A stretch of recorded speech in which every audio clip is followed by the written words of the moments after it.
दोस्तों आज की इस वीडियो में हम लोग त्रिभुज का क्षेत्रफल निकालना सीखेंगे। तो हमने त्रिभुज का क्षेत्रफल निकालने के लिए पूरा 3 त्रिभुज लिया हुआ है। इसमें पहला त्रिभुज आप लोग देख सकते हैं, हम लोग इसका क्षेत्रफल निकालेंगे त्रिभुज ABC का। और यहाँ पे दूसरा त्रिभुज है, इसका भी क्षेत्रफल हम लोग निकालना सीखेंगे। और यहाँ पे हमने तीसरा त्रिभुज लिया है, हम लोग इसका भी क्षेत्रफल निकालेंगे। दोस्तों मैं आप लोगों से एक रिक्वेस्ट करना चाहता हूँ कि ये जो तीसरा त्रिभुज है आप लोग इसका क्षेत्रफल निकालना ज़रूर सीखिएगा, क्योंकि ये जो त्रिभुज है ये इन दोनों से थोड़ा अलग है। क्योंकि आप लोग इसमें देख सकते हैं कि ये दोनों सीधा सीधा त्रिभुज है और 90 अंश का कोण यहाँ पे नीचे बन रहा है, लेकिन इसमें आप लोग देख सकते हैं कि त्रिभुज को ऐसे घुमा दिया गया है और यहाँ पे ऊपर 90 अंश का कोण बन रहा है। ठीक है, तो हम लोग इसका कैसे क्षेत्रफल निकालेंगे? तो इसका क्षेत्रफल निकालने के लिए एक कॉन्सेप्ट होता है जो कि हम लोग इस वीडियो के लास्ट में सीखेंगे। तो आप लोग इस वीडियो को पूरा अंत तक ज़रूर देखिएगा, तभी आपको अच्छे से समझ आ पाएगा। तो फिर चलिए वीडियो शुरू करते हैं। तो देखिए, इन तीनों का क्षेत्रफल निकालने से पहले हम लोग कुछ बेसिक समझ लेते हैं और त्रिभुज के क्षेत्रफल का सूत्र भी समझ लेते हैं। तो देखिए, त्रिभुज के क्षेत्रफल का सूत्र होता है आधार गुणे ऊंचाई बटा 2। ठीक है, त्रिभुज के क्षेत्रफल का सूत्र होता है आधार गुणे ऊंचाई बटा 2। अब इसी सूत्र को किताब में ऐसे लिखा रहता है कि त्रिभुज का क्षेत्रफल बराबर 1/2 गुणा आधार गुणे ऊंचाई। ये दोनों ही फार्मूला सही है। ठीक है, तो हम लोग यहाँ पे इस सूत्र का प्रयोग करके सवालों को हल करने वाले हैं, क्योंकि इसमें कन्फ्यूजन नहीं होता है। लेकिन आपको पता रहना चाहिए कि ये और ये दोनों एक ही चीज़ है। ठीक है, दोनों एक ही सूत्र है। अब मैं आपको एक और चीज़ बताना चाहता हूँ कि ऊंचाई, यहाँ पे देखिए ऊंचाई आ रहा है ना, ऊंचाई को हम लोग लंब भी कहते हैं। यानी कि जब आप किताब पढ़ेंगे तो कहीं किताब में ऐसे भी लिख सकता है, त्रिभुज का क्षेत्रफल बराबर लिख देगा 1/2 गुणे आधार गुणे ऊंचाई की जगह पे लंब लिख देगा। ठीक है, तो आप लोग कंफ्यूज मत होइएगा, इसीलिए मैंने आपको बता दिया कि ऊंचाई को हम लोग लंब भी कहते हैं। ठीक है, अब यहाँ पे देखिए आधार जो होता है, आधार को अंग्रेजी में बेस कहते हैं, ऊंचाई को अंग्रेजी में हाइट कहते हैं। तो सबसे पहले हम ये जान लेते हैं कि आधार क्या होता है और ऊंचाई क्या होता है, क्योंकि जब हम लोग आधार और ऊंचाई पहचान पाएंगे तभी तो हम लोग किसी भी त्रिभुज का क्षेत्रफल निकाल पाएंगे। तो देखिए, मैं आपको पहले ही बता देना चाहता हूँ कि ये जो त्रिभुज का क्षेत्रफल का ये जो सूत्र होता है आधार गुणे ऊंचाई बटे 2, ये कैसा भी त्रिभुज रहे, चाहे समबाहु त्रिभुज रहे, चाहे विषमबाहु त्रिभुज रहे, चाहे समकोण त्रिभुज रहे, मतलब कैसा भी त्रिभुज रहे, अगर हमें उस त्रिभुज में आधार दिया है, ऊंचाई दिया है, तो हम लोग इसी सूत्र में उन सब का मान रख करके उस त्रिभुज का क्षेत्रफल निकाल सकते हैं, भले ही वो कोई सा भी त्रिभुज रहे। ठीक है, तो आप लोग इसमें कंफ्यूज मत होइएगा। तो अब हम लोग ये जान लेते हैं कि आधार क्या होता है और ऊंचाई क्या होता है। ठीक है, क्योंकि इसे हम लोग बिना समझे हम त्रिभुज का क्षेत्रफल नहीं निकाल सकते हैं। तो देखिए, आधार जो होता है ना, त्रिभुज की एक भुजा की लंबाई को हम आधार कहते हैं। तो त्रिभुज में 3 भुजा होती है, तो जब भी आपको त्रिभुज दिया रहेगा तो सबसे नीचे वाली भुजा को ही हम लोग आधार कहते हैं। ठीक है, एक बार फिर से मैं बता देता हूँ, जो आधार होता है त्रिभुज में जो सबसे नीचे वाली भुजा होती है हम लोग उसी को आधार कहते हैं। अब यहाँ पे ऊंचाई समझ लेते हैं, ऊंचाई क्या होता है। तो देखिए, इसे भी आप लोग ध्यान से समझिए। तो देखिए, ऊंचाई जो होता है ना, जो आधार होता है उसी पर ऐसी रेखा जो 90 अंश का कोण बनाए उसी को हम लोग ऊंचाई कहते हैं। चलिए इसे हम लोग एग्जाम्पल से समझेंगे तो और अच्छे से समझ आ जाएगा। जैसे मान लीजिए ये पहला वाला त्रिभुज देखिए, इसमें त्रिभुज ABC है, हमें इस त्रिभुज का क्षेत्रफल निकालना है। तो सबसे पहले हम देखेंगे आधार क्या है। तो देखिए, इस त्रिभुज ABC में 3 भुजा है, एक भुजा ये हो जाएगा, दूसरी भुजा ये, तीसरी भुजा ये। तो सबसे नीचे वाली भुजा को ही हम लोग आधार कहते हैं, यानी कि आधार इसमें कितना हो जाएगा, आधार 8 सेंटीमीटर हो जाएगा। अब हम लोग इसमें ऊंचाई देख लेते हैं कि ऊंचाई क्या होगा।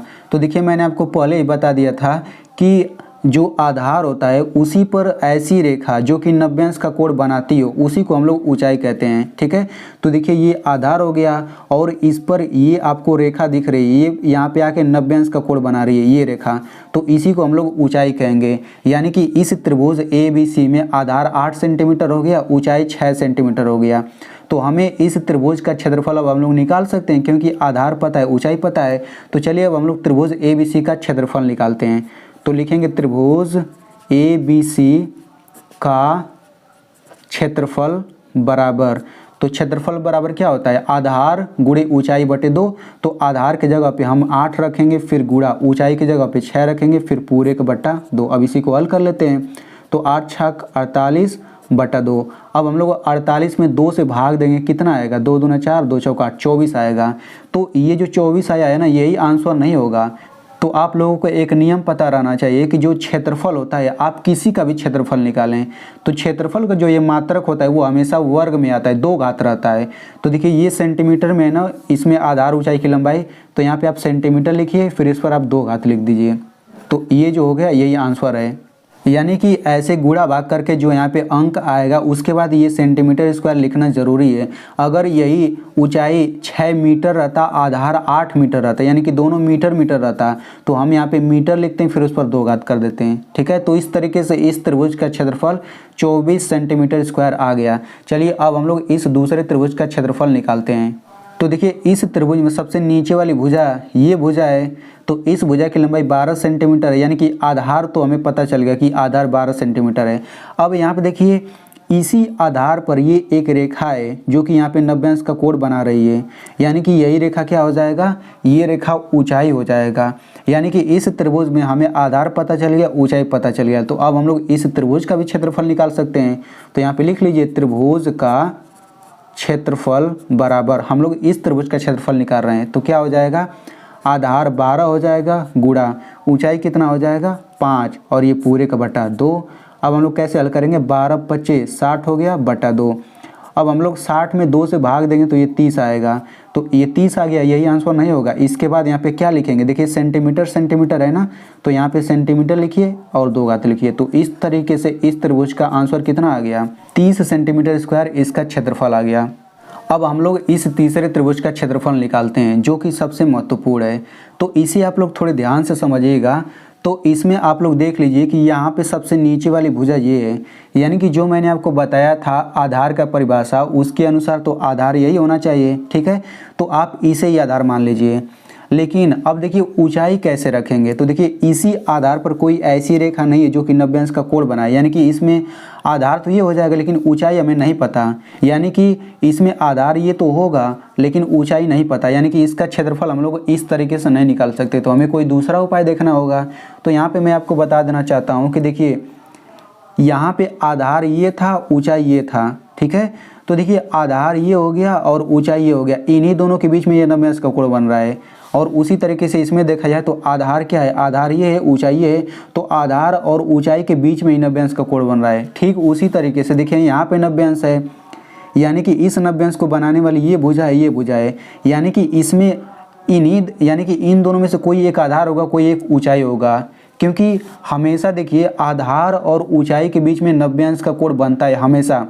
तो जैसे हमने इसमें देखा कि आधार ये है, ऊंचाई ये है, इन्हीं के बीच में 90 अंश का कोण है, और यहाँ पे हमने देखा आधार ये है, ऊंचाई ये, इसी के बीच में 90 अंश का कोण बन रहा है। यानी कि इसमें क्या होगा, आधार ये हो सकता है, ऊंचाई ये हो सकता है, या फिर आधार ये हो सकता है, ऊंचाई ये हो सकता है, क्योंकि इन्हीं दोनों के बीच में 90 अंश का कोण बनेगा ना। तो हम लोग इस त्रिभुज का क्षेत्रफल निकालने के लिए क्या करेंगे, किसी एक को आधार मान लीजिए, किसी दूसरे को ऊंचाई मान लीजिए। ठीक है, तो हम लोग इस त्रिभुज का क्षेत्रफल निकाल लेते हैं। अभी मैं आपको बताऊंगा कि क्यों आधार ये नहीं लिया जाएगा, वो मैं अभी आपको बताऊंगा। सबसे पहले इसे लिख लेते हैं। तो ये हो जाएगा त्रिभुज का क्षेत्रफल बराबर आधार इसको मान लेते हैं 6, चाहे आधार किसी को मानिए, तो आधार 6 मान लिया, ऊंचाई की जगह 7 हो जाएगा, फिर बटा 2। अब ये कितना हो जाएगा, 6 7 42 बटे 2। अब 2 से काटिए तो 2 दूना 4, 2 एकम 2, 21 हो गया। सेंटीमीटर है तो ये कितना हो जाएगा, सेंटीमीटर पर 2 घात। तो ये जो हो गया यही इसका आंसर है।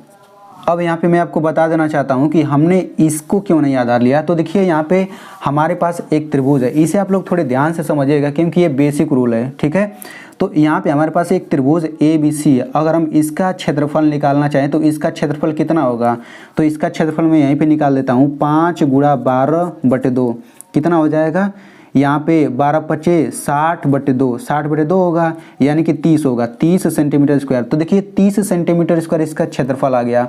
तो क्षेत्रफल होता क्या है, देखिए क्षेत्रफल क्या होता है, क्षेत्रफल स्थान को बताता है, यानी कि ये 30 सेंटीमीटर स्क्वायर है ना, इसी त्रिभुज के अंदर ये जो पूरा स्थान है, इसी स्थान को अंकों में बता रहा है। इतना आप लोग ध्यान रखिएगा कि क्षेत्रफल जो होता है वो स्थान को बताता है, यानी कि जो 30 सेंटीमीटर स्क्वायर आया है ये इस स्थान को बता रहा है, इस त्रिभुज ABC के अंदर जितना भी स्थान है। तो देखिए अगर हम लोग इसी को कुछ इस तरीके से ऐसे उल्टा कर दें तो उल्टा करने से क्या होगा, फिर भी तो ये स्थान इस त्रिभुज के अंदर स्थान तो उतना ही रहेगा ना। तो ऐसे मान लीजिए पलट करके चित्र बना करके आपको दिया है, तब इसका क्षेत्रफल निकालने के लिए क्या करेंगे हम लोग, आधार इसमें से किसी को मान लीजिए, ऊंचाई किसी को मान लीजिए, इन दोनों का गुणा करके बटा 2 कर दीजिए, वही आंसर हो जाएगा।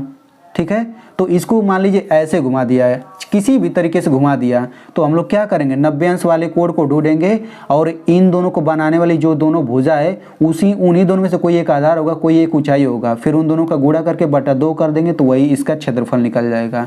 तो आई होप आपको बहुत ही अच्छे से समझ आ गया होगा। अब मैं आपको एक सवाल देता हूं, आप लोग उस त्रिभुज का क्षेत्रफल निकाल करके जरूर बताइएगा। तो आप लोग इस त्रिभुज का क्षेत्रफल निकाल करके कमेंट में जरूर लिखिएगा। आप लोग इस चित्र को देख लीजिए, आपको इस त्रिभुज का क्षेत्रफल बताना है कमेंट बॉक्स में।